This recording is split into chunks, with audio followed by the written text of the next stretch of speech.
Hello everyone, welcome to the wonderful chapter moving charges and magnetism. तो इस video में हम अब देखेंगे magnetic field due to solenoid. Last video में हमने magnetic field due to circular current carrying conductor के बारे में देखा था। Now we have the turn for the solenoid. But solenoid से मैग्नेटिक फील्ड कितना जनरेट होता है उसको जानने के पहले हमको लास्ट वीडियो के फार्मूलेज याद रखने पड़ेंगे। कहने का मतलब है कि हमको एक सर्कुलर करंट कैरिंग कंडक्टर में यदि करंट फ्लो हो रहा है और इसके एक्सिस पे फील्ड का वैल्यू कितना होगा, that formula we need to remember. तो मान लेते हैं ये एक सर्कुलर करंट कैरिंग कंडक्टर है और इसमें करंट का डायरेक्शन कुछ इस तरह से। तो किसी भी पॉइंट P पे जो कि इस सर्कुलर करंट कैरिंग के एक्सिस के ऊपर है, this is the axis of the circular current carrying conductor, या फिर रिंग मान सकते हो, रिंग का स्ट्रक्चर है और उसके एक्सिस पे कोई एक पॉइंट P है। तो इस पॉइंट पे मैग्नेटिक फील्ड का डायरेक्शन ये डिपेंड करता है कि करंट का क्या डायरेक्शन है। तो हम अभी के लिए मान लेते हैं ये जो डॉटेड लाइन दिख रहा है this is the inside the plane, और ये जो कंटिन्यूस लाइन दिख रहा है this is outside the plane.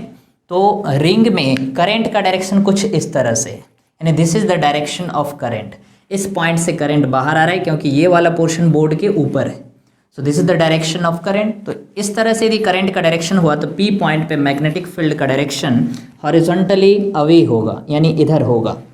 और वैल्यू यदि बात करें, यानी इस रिंग का रेडियस मान लेते हैं, radius of the ring that is the capital R, और P पॉइंट का डिस्टेंस सेंटर से x है। तो eight a distance x from the centre, axis के ऊपर एक P पॉइंट है। इस पॉइंट पे मैग्नेटिक फील्ड का फार्मूला हमको आना चाहिए, and that is equal to nothing but mu naught I R square by 2 into x square plus R square whole power 3/2। This is the general formula for the magnetic field due to current carrying loop या current carrying conductor या circular current carrying conductor बोल सकते हैं at a distance x on the axis. ये formula है mu naught I R square 2 into x square plus R square whole power 3/2। तो इस फार्मूले का यूज करके हम निकाल सकते हैं magnetic field due to solenoid. अब क्वेश्चन आता है कि जनरली हमको जब भी सोलेनॉइड बोलता है तो कुछ बच्चे जस्ट बोलते हैं सर ये एक दी सोलेनॉइड है तो इसके अंदर मैग्नेटिक फील्ड का फार्मूला यानी B इक्वल टू होगा म्यू नॉट NI। बट ये हमेशा सही नहीं है। This is only correct if the point, this point is at the mid point of the solenoid and the solenoid is a infinite solenoid।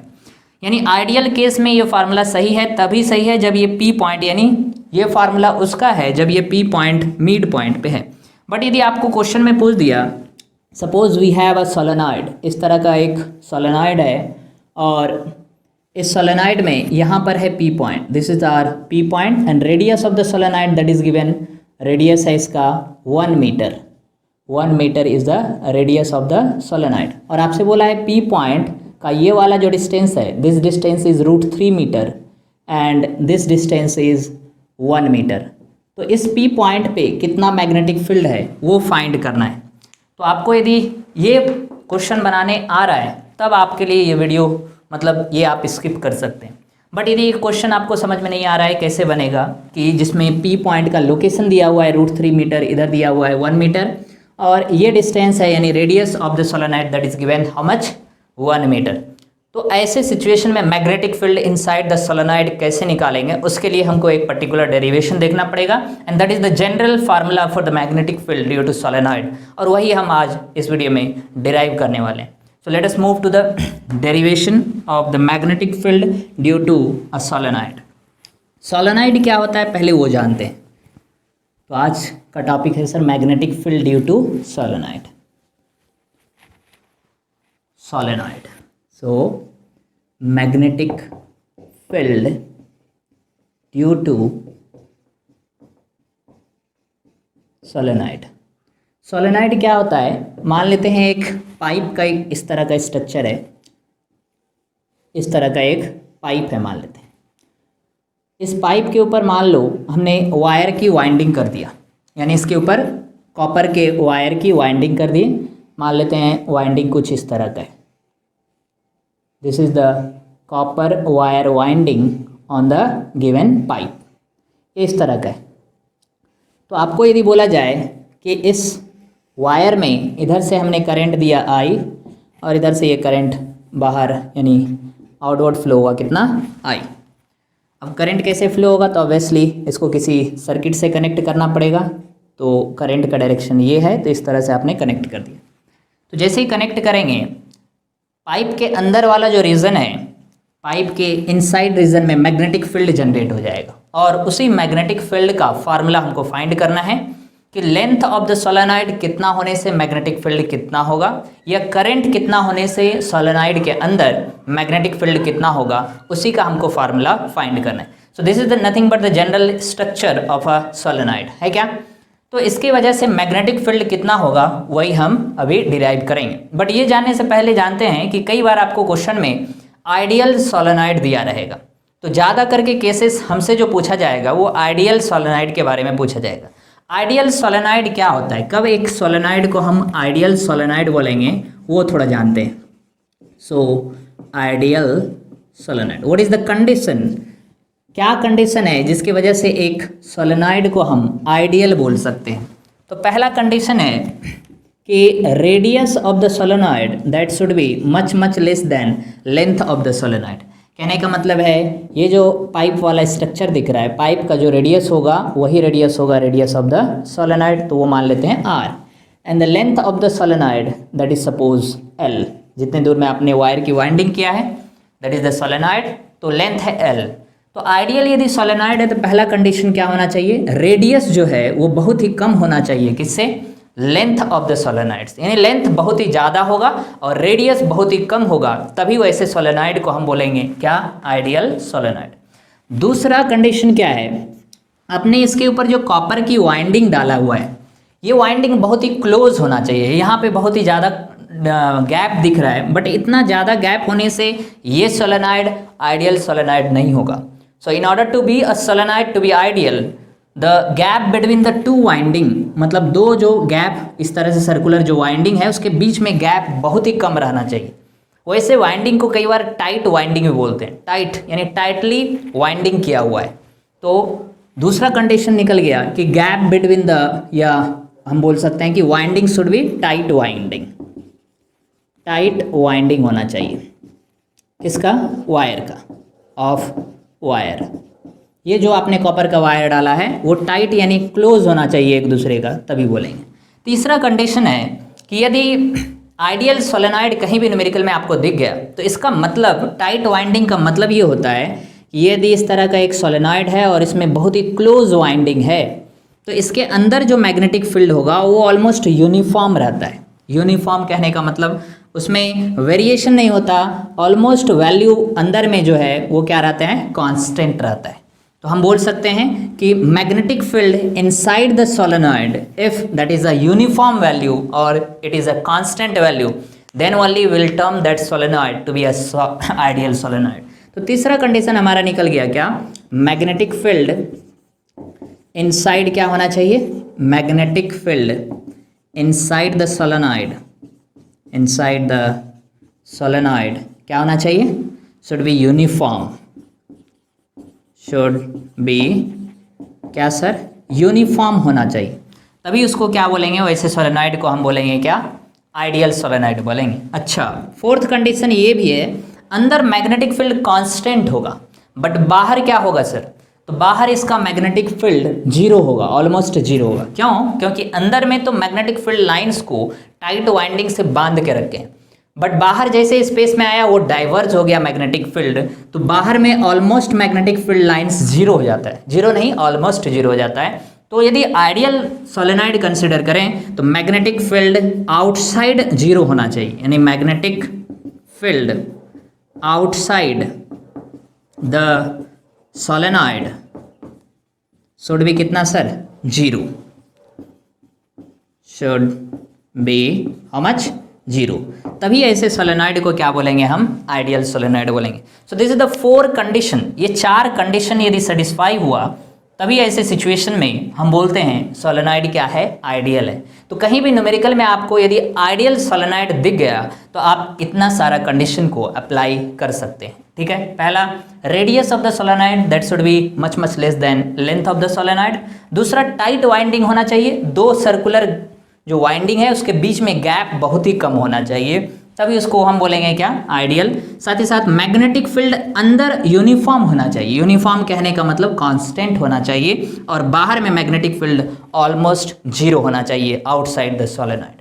So this is the four condition because of which we will term a solenoid to be a ideal solenoid. आगे बढ़ते हैं। अब हमको general formula derive करना है कि ये सारा कंडीशन नहीं भी फॉलो हुआ तो what is the general formula for the magnetic field due to a current carrying solenoid. तो उसका हम जनरल फार्मूला अभी डिराइव करते हैं कि सोलेनॉइड के वजह से मैग्नेटिक फील्ड किसी भी पॉइंट पे यदि आपको पूछा तो वो कितना होगा। ठीक है, तो उसके लिए हम क्या करेंगे, अभी जो आपको ये स्ट्रक्चर दिख रहा है इस स्ट्रक्चर का हम स्लाइस व्यू लेंगे। कौन सा व्यू लेंगे sir, will take a slice view of this solenoid.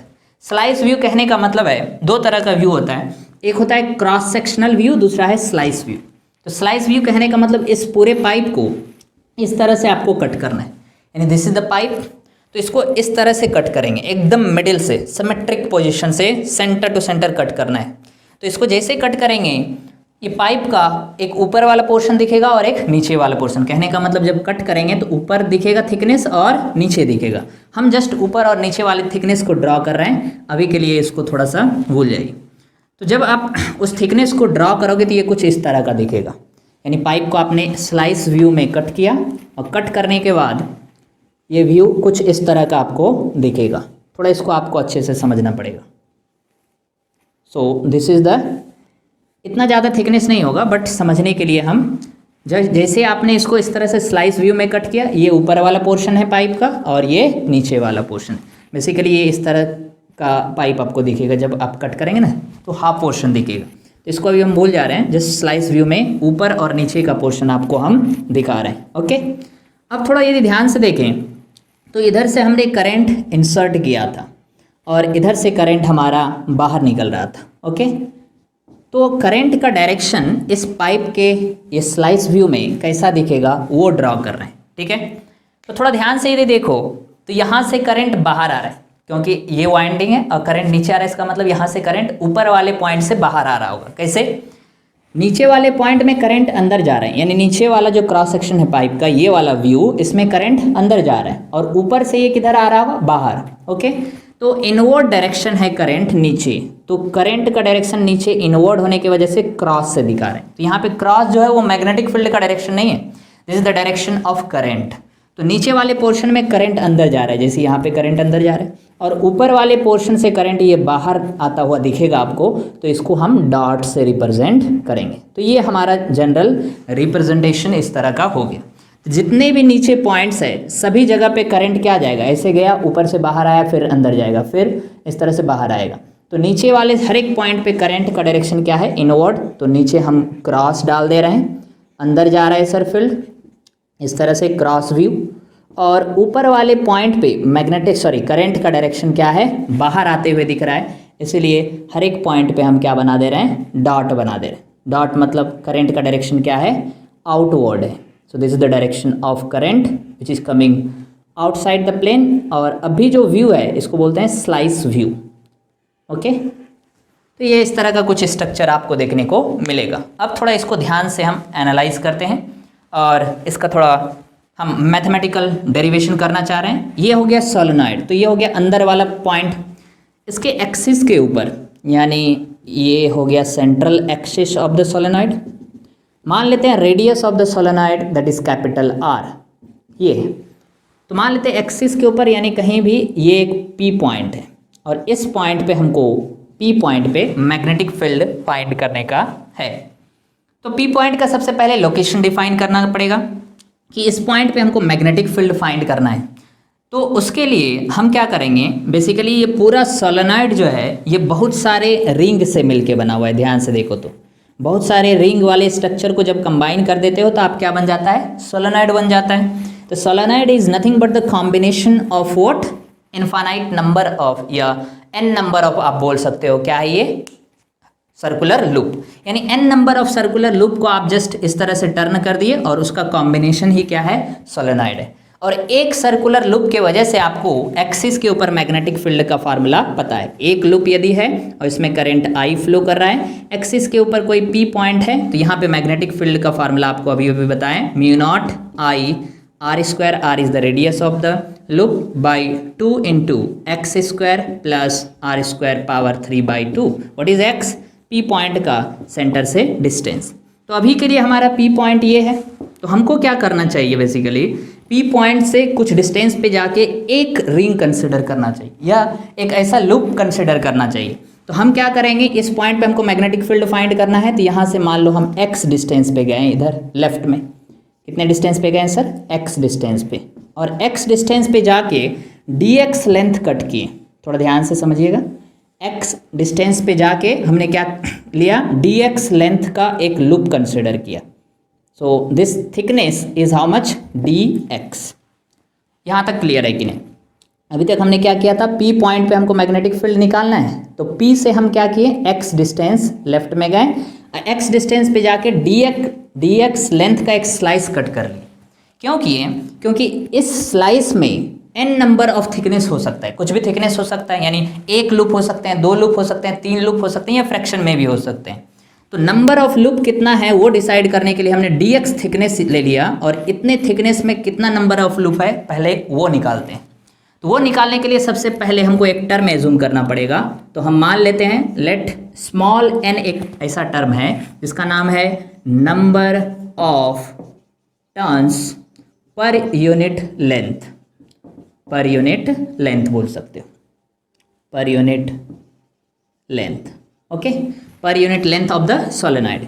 यानी n क्या है, यूनिट लेंथ में नंबर ऑफ टर्न है, यूनिट लेंथ यानी 1 मीटर, मान लेते हैं ये 1 मीटर डिस्टेंस है सोलेनॉइड का, तो इसमें कितना नंबर ऑफ टर्न है, n है, small n। Small n is what, it is not the number of turn, it is the number of turn per unit length. 1 metre distance में, 1 metre distance में इस solenoid का कितना number of turn है, n है। जैसे example के लिए यहाँ तक यदि देखें तो कितने टर्न हो जाएंगे, 1 2 3 हो जाएंगे, तो 1 मीटर डिस्टेंस में कितने हो गए, 3, तो n की वैल्यू कितना हो जाएगा, 3 हो जाएगा जनरल केस के लिए, ओके। तो हमने एज्यूम कर लिया कि small n is the number of turn per unit length. तो अभी जो आपने थिकनेस कंसिडर किया है dx, इस dx थिकनेस में कितना नंबर ऑफ टर्न होगा, तो उसको हम बोल रहे हैं dn, capital dn। What is capital dn, dn is the number of turn in thickness dx, यानी इतना थिकनेस में सोलेनॉइड का dx थिकनेस में जो नंबर ऑफ टर्न है वो कितना है, कैपिटल dn है। तो dn की वैल्यू कितना हो जाएगा, number of turn per unit length है n, और हमको कितने लेंथ में चाहिए, dx लेंथ में, तो ये हो जाएगा n इंटू dx। क्लियर है क्या, 1 मीटर में है n, तो dx मीटर में कितना होगा, n इंटू dx हो जाएगा, and that is written by capital dn। तो कैपिटल dn क्या है, number of turn of the solenoid in thickness dx। ये समझ में आ गया सर, मजा आ गया। अब इतने थिकनेस में, ये थोड़ा ध्यान से देखो, तो ये सब क्या है, इसमें मान लो ये जो कैपिटल dn है ये इस तरह से होगा, मान लो 3 थिकनेस है, 3 टर्न है ये dx थिकनेस में, तो इतने के वजह से ये डिस्टेंस कितना है, P पॉइंट पे हमको फाइंड करना है क्या, मैग्नेटिक फील्ड, और ये डिस्टेंस है x, यानी यहाँ से इस स्लाइस से डिस्टेंस कितना है, x। तो x डिस्टेंस पे हमको मैग्नेटिक फील्ड फाइंड करने का है, और रेडियस तो आपको पहले से पता है, रेडियस कितना है हमारा, capital R, that is the radius, है क्या, इतना क्लियर है आपका। x क्या है, डिस्टेंस P पॉइंट से हमने लिया था, और R इज द रेडियस, तो ये रेडियस भी पता है। तो आपको एक रिंग के वजह से यहाँ पे फील्ड पता था, पहले फार्मूला क्या था, फार्मूला वो था mu naught I r square by 2 into x square plus r square whole power 3/2, तो यही फार्मूला हम लेंगे। बट अभी प्रॉब्लम क्या है, ये थिकनेस dx से लिखे हैं और नंबर ऑफ टर्न dn है, तो फील्ड इसके वजह से यहाँ पे b नहीं लिख के db लिखेंगे, तो small field due to a small number of turn dn in thickness dx, that is written by db। तो db का फार्मूला क्या हो जाएगा वो लिख रहे हैं, तो व्हाट इज dB, dB क्या है, small value of magnetic field due to number of turn in the thickness dx। dx thickness में जो नंबर ऑफ टर्न है उस सर्कुलर करंट कैरिंग कंडक्टर की वजह से P पॉइंट पे जो मैग्नेटिक फील्ड है उसको dB से लिख रहे हैं, फार्मूला तो यही रहेगा। बट ये सिंगल टर्न के लिए है और अभी हमारा नंबर ऑफ टर्न कितना है dn, तो इसी को किससे मल्टीप्लाई करना पड़ेगा, dn से मल्टीप्लाई कर देंगे। क्लियर है? तो इधर लिख रहे हैं db इक्वल टू क्या हो जाएगा सर, फॉर्मूला लिख दो, म्यू नॉट आई और क्या आर स्क्वायर, रेडियस अभी भी वही है, by 2 into x square plus r square whole power 3/2। But ये सिंगल टर्न की वजह से है और अभी इतने थिकनेस में नंबर ऑफ टर्न कितना है, कैपिटल DN है, तो होल इंटू क्या हो जाएगा DN। एक टर्न की वजह से ये इतना होता है, तो DN टर्न की वजह से कितना हो जाएगा DN। और अभी जो फील्ड है उसको स्मॉल फील्ड लिखें DB, क्योंकि टोटल फील्ड टोटल सोलेनॉइड की वजह से लिखेंगे। तो जस्ट हमको इसको थोड़ा सा सिंप्लीफाई करेंगे और इंटीग्रेट कर देंगे, total field at point P निकल जाएगा। बट वो जानने के लिए थोड़ा सा इसको वैल्यू को इधर उधर अरेंज करते हैं। DN का वैल्यू यहाँ पे जाके आप पुट कर दो, तो DB का वैल्यू कितना आ जाएगा, DB मतलब स्मॉल मैग्नेटिक फील्ड कितने हो जाएंगे सर, ये हो जाएगा mu naught I r square, जल्दी से बता दो DN की वैल्यू कितना है, that is n into d x, तो ये हो जाएगा n into d x whole by क्या 2 into x square plus r square, power कितना 3/2, ये आ गया। क्लियर है इतना? अब थोड़ा सा इसमें से हम थोड़ा सा रीअरेंजमेंट करेंगे। इसमें कांस्टेंट जो है उसको पहले बाहर कर लो, तो कांस्टेंट आपको क्या क्या दिख रहा है, mu naught is the constant, I is the constant, n is the constant and r square is also constant. और बचेगा क्या, dx बाई ये बचेगा, तो ये एज इट इज इसी को रहने दे रहे हैं। क्लियर है? तो ये मान लो अभी हमारा ये इक्वेशन, इस इक्वेशन को थोड़ा सिंप्लीफाई कर रहे हैं। हमको जो चाहिए अभी क्या चाहिए कि इस पॉइंट से लेकर इस पॉइंट तक इंटीग्रेट करना है, ताकि टोटल सोलेनॉइड की वजह से P पॉइंट पे मैग्नेटिक फील्ड निकल जाए। तो उसके लिए हम क्या कर रहे हैं, थोड़ा सा एंगल का कॉन्फ़िगरेशन ले रहे हैं। कहने का मतलब ये जो ds थिकनेस का स्लाइस है, मान लेते हैं ये यहाँ से ये वाला एंगल है थीटा। ओके, अच्छा ये एंगल यदि थीटा है तो बताओ ये वाला एंगल कितना होगा सर, ये एंगल भी हो जाएंगे कितने, थीटा हो जाएंगे। क्लियर है? अच्छा अब इस ट्रायंगल को थोड़ा ध्यान से देखो, ये राइट एंगल ट्रायंगल दिख रहा है क्या, इसमें बताओ tan थीटा क्या लिखेंगे। जस्ट इसे इंटीग्रेशन करने के लिए जस्ट थोड़ा सब्स्टिट्यूशन कर रहे हैं, यानी सारे वेरिएबल को सिंगल वेरिएबल में कन्वर्ट कर रहे हैं। तो इस राइट एंगल ट्रायंगल में tan थीटा क्या लिखोगे, परपेंडिकुलर बाय बेस, तो यहाँ पे हम लिख सकते हैं क्या, tan of theta that is equal to how much, right angle triangle में x/r, ये लिख सकते हैं। अच्छा यहाँ से x इक्वल टू कितना लिखेंगे, तो r इधर आ जाएगा सर, तो ये हो जाएगा r tan थीटा। बट इस फॉर्मूले में हमको x नहीं है, dx है, तो इसको डिफरेंशिएट करना पड़ेगा सर, क्योंकि dx को सब्स्टिट्यूट करना है, तो इसको डिफरेंशिएट कर दो, तो x बन गया क्या dx, r tan थीटा का डिफरेंशिएशन क्या हो जाएगा, सेक स्क्वायर थीटा और d थीटा हो जाएगी।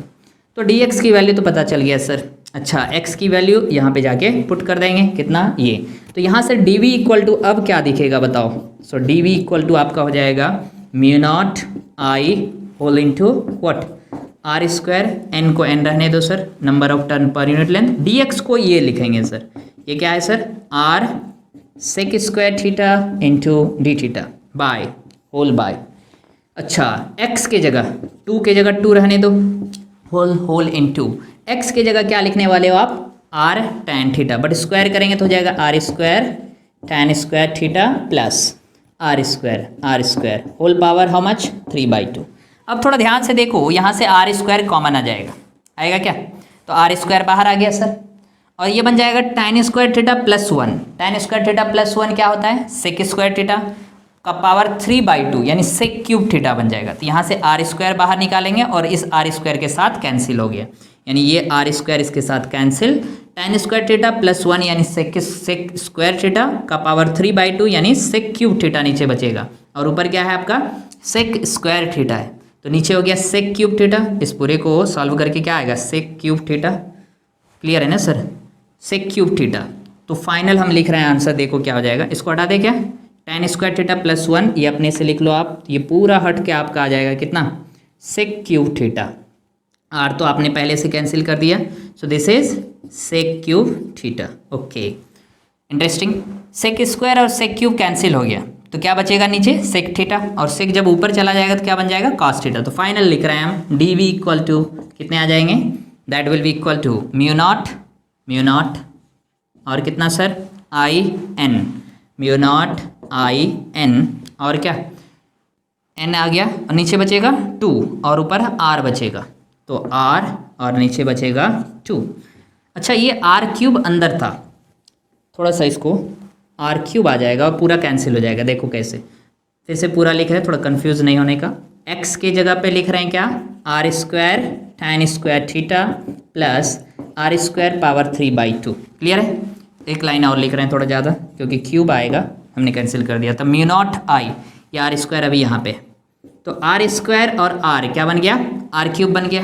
तो पूरा लिख रहे हैं म्यू नॉट आई, ऊपर हो गया क्या r³ और क्या n, और ऊपर है आपका क्या sec square theta whole into d theta by, नीचे बताओ ये 2 तो बचा रहेगा सर, तो 2 आ गया और r³ हो जाएगा। ये क्यों क्यूब होगा, क्योंकि r² का पावर 3/2 है, तो 2 तो कैंसिल हो जाएगा, तो बाहर आ जाएगा आपका क्या r³, यही बताना चाह रहे थे। और tan स्क्वायर थीटा प्लस 1 क्या आ जाएगा, फिर से आपका sec³ थीटा आ गया। क्यों, sec² का पावर 3/2, तो sec³ थीटा। अब कैंसिल करो, तो r³ तो कैंसिल हो गया, sec² और ये क्यूब कैंसिल होगा, नीचे sec थीटा बचेगा। एक लाइन और लिख रहे हैं, तो dv इक्वल टू आ जाएगा आपका फाइनल कितना, mu naught I into n by 2 whole into क्या, ये सेक ऊपर जाएगा तो क्या बन गया cos theta into d theta. अभी तक हमने इंटीग्रेट नहीं किया, ये जस्ट हमने dv की वैल्यू निकाला in terms of D theta. और एक लाइन और इंटीग्रेट करेंगे, cos थीटा का इंटीग्रेशन, फाइनल रिजल्ट आ जाएगा। क्लियर है। तो इसका इंटीग्रेशन हम ले रहे हैं, और इसका इंटीग्रेशन लेने के लिए हमको इंटीग्रेट करना पड़ेगा इस एंड से लेकर इस एंड तक। कहने का मतलब from the first end of the solenoid to the last and.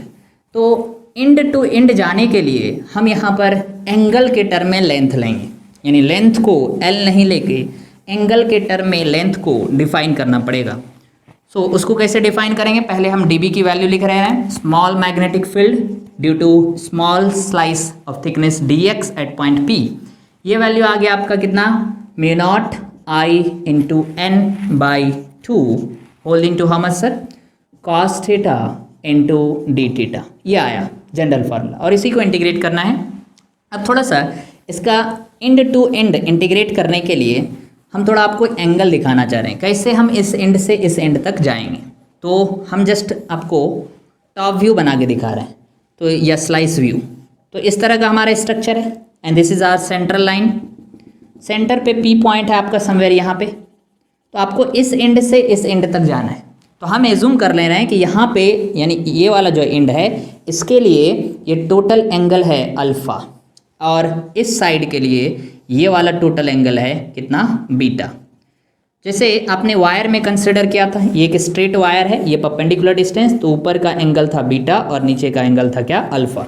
उसी तरह से सोलेनॉइड में दो एंड को रिप्रेजेंट करने के लिए, यानी यहाँ से यहाँ तक जाने के लिए हमने क्या किया, बोला ये वर्टिकल लाइन है जहाँ से हमारा P पॉइंट है, तो पहले एंगल आपने इधर कंसिडर किया था थीटा, ये जनरलाइज करने के लिए थीटा के टर्म में। तो टोटल लेंथ को डिफाइन करने के लिए हमने क्या बोला, टोटल लेंथ, ये जो टोटल लेंथ आपको दिख रहा है सोलेनॉइड का, कि इस वर्टिकल लाइन से इधर यदि इस एंड पे जाना है तो कितने एंगल पे जाना है, अल्फा, और इस एंड पे जाना है तो कितने एंगल पे जाना है, beta. So what is alpha and beta? Alpha and beta is nothing but the extreme position, और वो पोजिशन एंगल के टर्म में बता रहे हैं। यानी वर्टिकल के साथ अल्फा एंगल पे जाएंगे तो ये वाला पोजीशन आ जाएगा, और वर्टिकल के साथ इधर यदि हम बीटा एंगल पे जाएंगे तो ये वाला पोजीशन आ जाएगा। तो बेसिकली हम range of integration alpha two beta ऐसा करके रखने वाले हैं। बट आपने जो देखा था वो वैल्यू इधर पॉजिटिव लिया, यानी थीटा की वैल्यू इधर आपने पॉजिटिव लिया, इधर क्या लेना पड़ेगा तब आपको, नेगेटिव। तो इसी को जस्ट हम इंटीग्रेट करेंगे तो टोटल फील्ड निकल जाएगा। बट इंटीग्रेशन में थीटा का वेरिएशन कहाँ से कहाँ तक होना चाहिए, अल्फा से बीटा या बीटा टू अल्फा। तो पहले नेगेटिव से इधर इस एंड से इस एंड तक जाना चाहते थे, इधर जाने के लिए आपको ये थीटा आपका इधर पॉजिटिव है तो इधर क्या होगा, नेगेटिव। तो इधर कितने एंगल पर जाना है, बीटा। बीटा नहीं बोल के इसको माइनस बीटा बोलना पड़ेगा, क्योंकि थीटा तुमने इधर पॉजिटिव लिया तो इधर क्या होगा, माइनस बीटा। सो इंटीग्रेशन का रेंज हो जाएगा माइनस बीटा से लेकर प्लस अल्फा तक। ये डाइजेस्ट हुआ कि नहीं, माइनस बीटा से लेकर प्लस अल्फा तक। हम माइनस बीटा क्यों लिए, क्योंकि थीटा हमारा इधर क्या था, पॉजिटिव, तो इधर जाएंगे तो क्या लेंगे, माइनस बीटा से प्लस अल्फा। अब जस्ट इंटीग्रेट कर देना है, तो dB का इंटीग्रेशन यानी टोटल मैग्नेटिक फील्ड B आ गया, इधर आ जाएगा म्यू नॉट NI/2, या फिर NI लिख सकते हो जो भी। तो N is the number of turn per unit length into I, cos का इंटीग्रेशन क्या हो जाएगा सर, साइन हो जाएंगे, ठीक है। तो कॉस का इंटीग्रेशन साइन थीटा, और रेंज पुट कर दो आप कहाँ से, minus beta to plus alpha. तो upper limit minus lower limit करेंगे तो ये हो जाएगा mu naught N I by two. Upper limit put करो तो sine alpha minus lower limit तो साइन ऑफ माइनस बीटा, और माइनस तो बाहर आ जाता है सर। तो मैग्नेटिक फील्ड का जनरल फार्मूला कितना आ गया, mu naught N I by to, और ये आ जाएगा साइन अल्फा, माइनस को बाहर कर दो तो ये हो जाएगा plus sine beta. That is the general formula for the magnetic field at any point P which is inclined at an angle. This P point is inclined at an angle alpha two beta. Clear है, एक and alpha angle पे है और दूसरा and कितने पे है, beta angle पे है। तो मैग्नेटिक फील्ड उस P पॉइंट पे इतना होने वाला है। म्यू नॉट की वैल्यू पता है आपको, n is the number of turn per unit length, यानी 1 मीटर लेंथ में कितना नंबर ऑफ टर्न है, that is small n। I is the current in the solenoid, 2 is the value sine alpha, और beta क्या है, angle है। This is the general formula. अब इस फार्मूले का कुछ हम स्पेशल केसेस देखेंगे, और ये फार्मूला यदि आपको पता है तो जो हमने लास्ट में या स्टार्टिंग में हमने जो न्यूमेरिकल आपको बताया था, उस न्यूमेरिकल को बेसिकली इसी फार्मूले से हम सॉल्व कर सकते हैं। बट इसका कुछ हम जनरल केसेस देखते हैं कि आइडियल सोलेनॉइड यदि हो गया तो ये फार्मूला किस में रिड्यूस हो जाएगा, तो इसका कुछ हम जनरल केसेस देखेंगे। सो this is the general formula, ये आपको पता चल गया। तो अब हम इसका कुछ स्पेशल केसेस देखेंगे जो ज़्यादा करके यूज़ होते हैं न्यूमेरिकल्स में। तो अभी तक आपको क्या पता चला, यदि कोई भी एक सोलेनॉइड है और सोलेनॉइड में आपको बोला है एंगल के टर्म में आपको ओरिएंटेशन दिया हुआ है, यानी सोलेनॉइड को थोड़ा यदि हम जूम करके ड्रॉ करें तो ये इस तरह का एक सोलेनॉइड है आपका, और इसमें कोई एक P पॉइंट यहाँ पर है, और आपको बोला है कि इधर जो है जाना है, ये एंगल है आपका अल्फ़ा, और ये वाला एंड है कितने एंगल पे, ये एंड पे है बीटा एंगल पे। This angle is alpha, this angle is beta, and R is the radius of the solenoid. तो ऐसे सिचुएशन में मैग्नेटिक फील्ड इस P पॉइंट के ऊपर कितना होगा, उसका फार्मूला आपको पता चल गया, और वो फार्मूला आया कितना, mu naught N I by two whole into how much, sine alpha plus sine beta, है क्या। तो ये जनरल फार्मूला निकला। अब इसका कुछ हम स्पेशल केसेस देखेंगे। तो पहला स्पेशल केस क्या है, now we have special cases for this formula. तो पहला स्पेशल केस क्या ले रहे हैं कि हमारा जो सोलेनॉइड है वो इनफाइनाइट लेंथ का है, यानी लेंथ जो है वो बहुत ही ज़्यादा है सोलेनॉइड का, और रेडियस बहुत ही कम है, तो ऑब्वियसली वो आइडियल सोलेनॉइड हो जाएगा। तो और वैसे उसमें भी आपको बोला है P पॉइंट वो मिड पॉइंट पे, तो आप ऐसे बोल सकते हो P is at mid point of infinite solenoid, infinite solenoid, that is the first case. Clear है, पहला तो हो गया कि सोलेनॉइड जो है वो इनफाइनाइट लेंथ का है, तो लेंथ बहुत ही ज़्यादा है, और दूसरा उसमें भी कंडीशन आ गया क्या कि P पॉइंट कहाँ पे है, मिड पॉइंट पे। तो मिड पॉइंट पे है तो अल्फा और बीटा सेम हो जाएगा, ठीक है। तो इनफाइनाइट सोलेनॉइड कहने का मतलब इसका लेंथ बहुत ही ज़्यादा है, ये ऊपर वाला व्यू ले रहे हैं, और आपका ये P पॉइंट है मिड पॉइंट पे। तो थोड़ा ध्यान से देखो, यदि यहाँ तक रहता, ये यहाँ तक रहता, तो आपका अल्फ़ा एंगल यहाँ तक जाता, थोड़ा और बढ़ गया तो अल्फ़ा एंगल की वैल्यू और बढ़ गया, थोड़ा और दूर तक गया अल्फ़ा और बढ़ गया। तो बताओ इनफाइनाइट सोलेनॉइड के लिए अल्फ़ा का मैक्सिमम वैल्यू कितना हो जाएगा, that will be equal to 90 degree.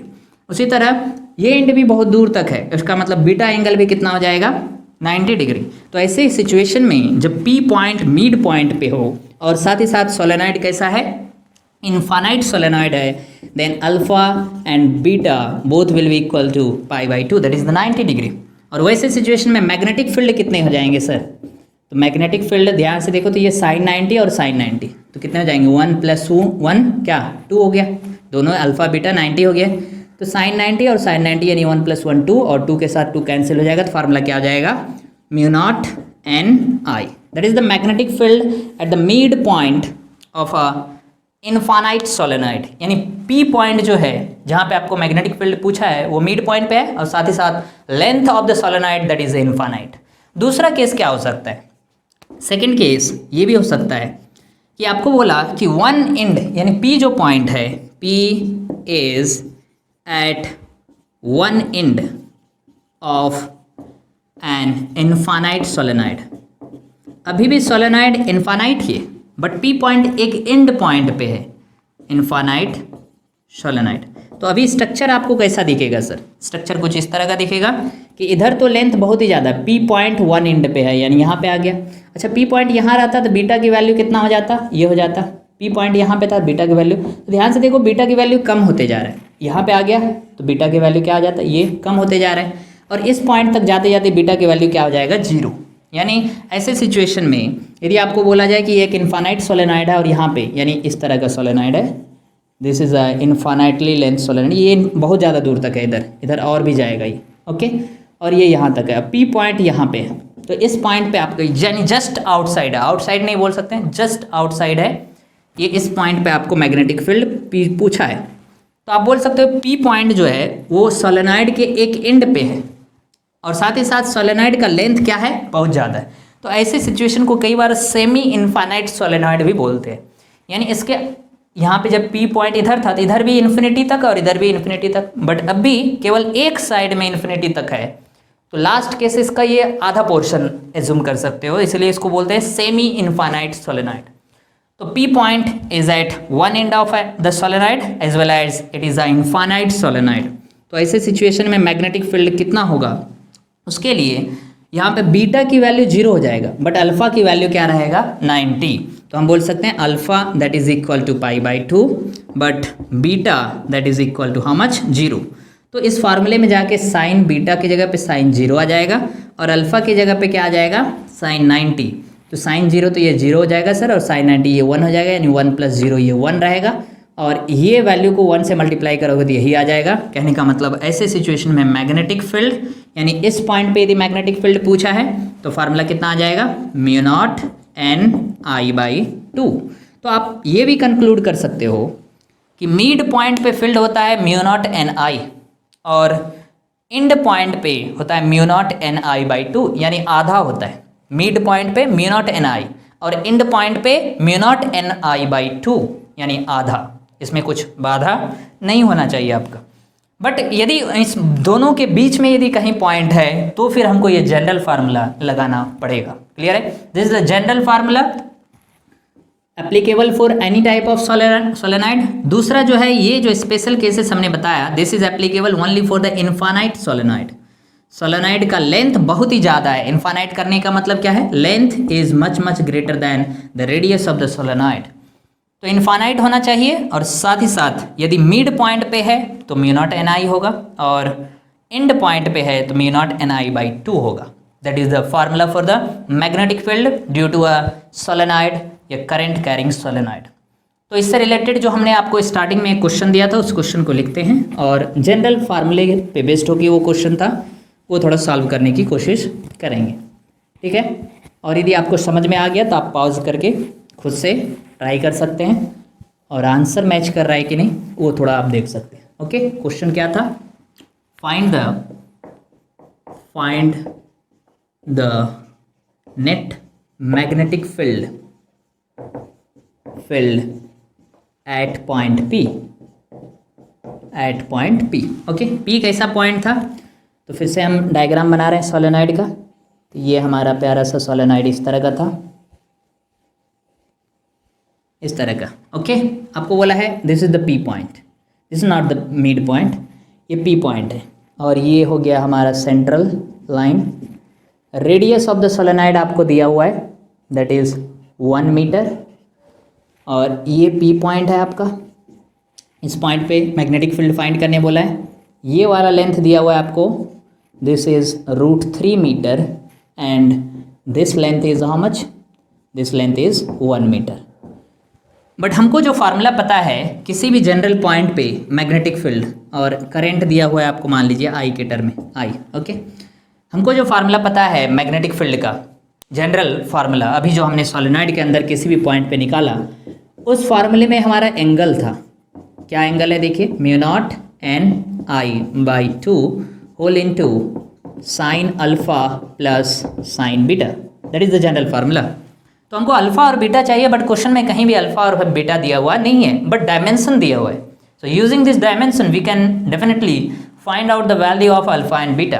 तो उसके लिए आपको थोड़ा ज्योमेट्री यूज़ करना पड़ेगा। ज्योमेट्री हम यूज़ कर रहे हैं, तो मान ले रहे हैं ये अपर सेक्शन है सोलेनॉइड का, और यहाँ पर आपका है ये P point, so this is R P point, और ये एक एंड है और ये दूसरा एंड है। तो थोड़ा डायग्राम वाइज देखें तो रेडियस जो है वो इसके बराबर हो जाएगा, this distance will be equal to radius. तो रेडियस कितना है हमारा 1 मीटर। ओके, अच्छा ये वाला लेंथ कितना है, दिस लेंथ इज √3 मीटर। ये यहाँ से यहाँ तक कितना है √3 मीटर। तो अल्फ़ा कौन सा एंगल होता है, दिस एंगल इज अल्फ़ा। तो कॉमन सेंस से बताइए अल्फ़ा की वैल्यू कितना होगा, तो tan अल्फ़ा लिख दो परपेंडिकुलर बाय बेस। तो क्या लिखोगे आप, tan alpha that is perpendicular by base यानी √3/1। तो बेसिकली ये क्या है √3 मतलब अल्फ़ा की वैल्यू कितना होगा, कब tan की वैल्यू √3 होता है 60 डिग्री पे। तो आपको पता चल गया अल्फ़ा की वैल्यू बेसिकली कितना है इस क्वेश्चन में 60 डिग्री है। ओके, इनडायरेक्टली निकालना पड़ेगा आपको, डायरेक्टली नहीं दिया हुआ है। उसी तरह बीटा की वैल्यू कैसे निकालोगे, तो ये यहाँ से यहाँ तक ज्वाइन कर दो आप, और ये वाला डिस्टेंस आपको दिया हुआ है कितना 1 metre, this is the distance. तो फिर से आप निकाल सकते हो कितना, tan यहाँ पे लिख दो, tan ये एंगल को क्या बोलते हैं आप, बीटा बोलते हैं। तो ये डिस्टेंस है आपका 1 metre, this angle is beta. तो बीटा की वैल्यू आप कैसे निकालोगे, परपेंडिकुलर बाय बेस, तो tan बीटा दैट इज 1/1 यानी 1 है। तो बीटा यहाँ पे कितना है बेसिकली, tan कब होता है 145 डिग्री। तो बेसिकली आपको डायमेंशन दे के इनडायरेक्टली एंगल दे दिया है। तो अल्फा की वैल्यू 60 डिग्री और बीटा की वैल्यू है 45 degree. Just put the value and you will get the magnetic field at the given point P। तो ये हो जाएगा μ0 n is the number of turn per unit length, ये सब क्वेश्चन में दिया रहेगा। करंट को I ही लिए है by 2 whole into how much, sin 60 and this is sin 45 degree. Just put the value, तो कितने हो जाएंगे μ0 number of turn I/2 whole into how much, तो ये आपका sin 60 आ गया √3/2 प्लस sin 45 दैट इज़ 1/√3। अब जस्ट आपको वैल्यू पुट करना है, पॉइंट में यदि चाहिए तो √3 और √2 की वैल्यू पुट कीजिए और कैलकुलेट कर लीजिए। डायरेक्शन की यदि बात करें तो डायरेक्शन में देखिए ये इस तरह से जा रहा है, तो इस तरह से जा रहा है, इसका मतलब मैग्नेटिक फील्ड का डायरेक्शन P पॉइंट पे हॉरिजॉन्टली इस डायरेक्शन में होगा। क्लियर है, ये डिपेंड करता है कि करंट का डायरेक्शन क्या है। तो हम एज्यूम यदि कर रहे हैं कि करंट ये इस तरह से फ्लो कर रहा है तो मैग्नेटिक फील्ड का डायरेक्शन किधर होगा, उस डायरेक्शन। मैग्नीट्यूड कितना है, इतना है। तो this is the general case, जो जनरल फार्मूले से बेस्ड होकर हमने आपको क्वेश्चन बताया। बट यदि आइडियल सोलेनॉइड कहीं भी है तो ऑब्वियसली उसके मिड पॉइंट या अंदर में फील्ड कितना होता है μ0 NI, और एंड पॉइंट पे कितना होता है μ0 NI/2। That is the general formula. तो ये पूरा कहानी था related to the general derivation of the magnetic field due to current carrying solenoid. तो इस वीडियो में इतना ही। Thank you very much, all the best.